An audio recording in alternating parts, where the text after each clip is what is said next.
భాష దినోత్సవ శుభాకాంక్షలు. ఈ తెలుగు భాష ప్రాచుర్యంలోకి రావడానికి ఎంతో కృషి చేసిన గిడుగు వెంకటరామమూర్తి గారికి నా వందనాలు.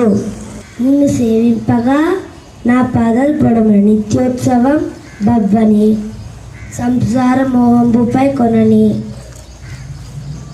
జ్ఞానము గల్గని గ్రహగతులు కుదింపని మేలు వచ్చినా రాని అవి నాకు భూషణములే శ్రీకాళహస్తీశ్వర.